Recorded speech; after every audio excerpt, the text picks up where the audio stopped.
The movies may have stopped, but EA is keeping the games rolling with Lord of the Rings Conquest.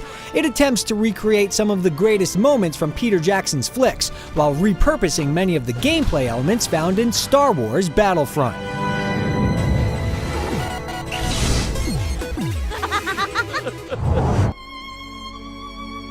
Conquest focuses on the major military conflicts in Lord of the Rings.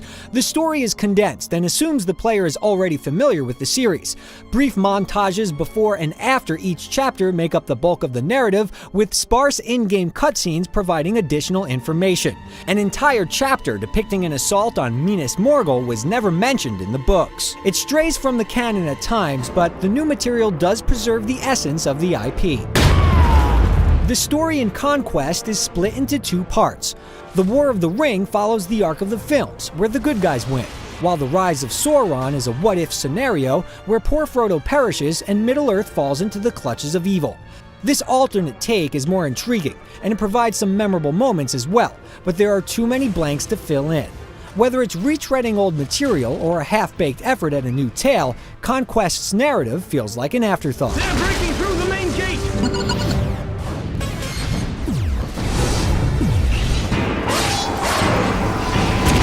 Conquest is a simple hack-and-slash reminiscent of EA's earlier Lord of the Rings games. Each of the single-player paths is made up of several chapters where you slay waves of foes and accomplish objectives like occupying or defending an encampment or defeating certain enemies. The objectives get repetitive quickly, and the levels are completely linear. You hack through as many enemies as possible, die, and then respawn to do it again. Slaying the heroes of Middle-earth while controlling the minions of Sauron, or even Sauron himself, is a welcome change of pace. You also get the option to take control of famous heroes and villains at certain points in the game, which is great. 4 basic classes are at your disposal for each level. Warriors, archers, mages, and scouts all possess unique abilities, but there's no real incentive to use one class over the other, as it offers little resistance.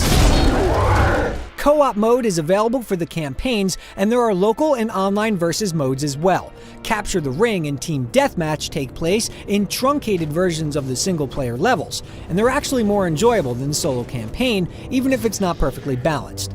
A new versus mode and new maps have been promised as future downloadable content, but as it stands, the multiplayer mode doesn't make up for the shortcomings of the forgettable campaign.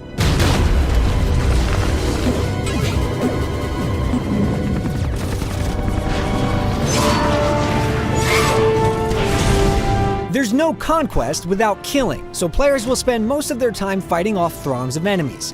Warriors rely on powerful sword attacks, mages can use long-range spells, scouts toss satchel bombs and sneak around for stealth kills, and archers can snipe opponents from a distance. Playing as an archer or mage feels like a third-person shooter, while warriors and scouts carry the mantle as a traditional beat-em-up. Some classes are more effective than others, with warriors and mages getting the best mileage. Because the soldiers of good and evil use the exact same movesets and handle the same way, combat feels the same no matter which side you're on.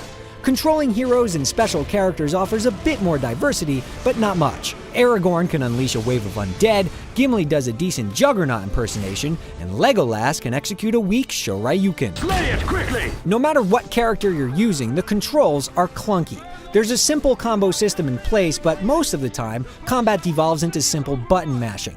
Conquest is also plagued by poor hit detection and bugs that can result in whiffed attacks and even cheap deaths.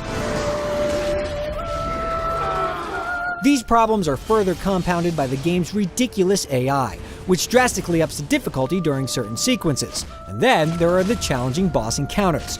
All told, you're going to die a lot.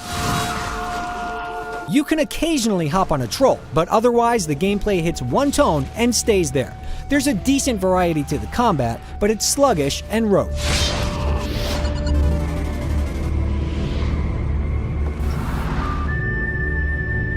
Despite a few glorious moments, Conquest's visuals aren't groundbreaking. It's hard to live up to the source material, and to its credit, the engine can handle quite a few characters on screen at once with no slowdown. But character models repeat far too often, and using live-action clips at this point in time is a cop-out. While it lacks visual impact, the game does make good use of Howard Shore's original compositions for the films. It's just as engrossing as ever.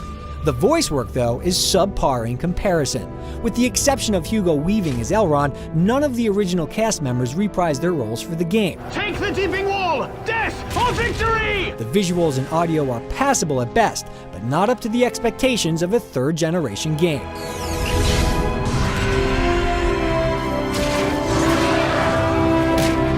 Conquest relies too much on retreading old ground in almost every way. Numerous bugs, unpolished mechanics, and average presentation are the telltale signs of a rushed game, and this one has all three. It's not quite bad enough to cast it into Mount Doom, but only those who can't get enough of Tolkien's tales need apply.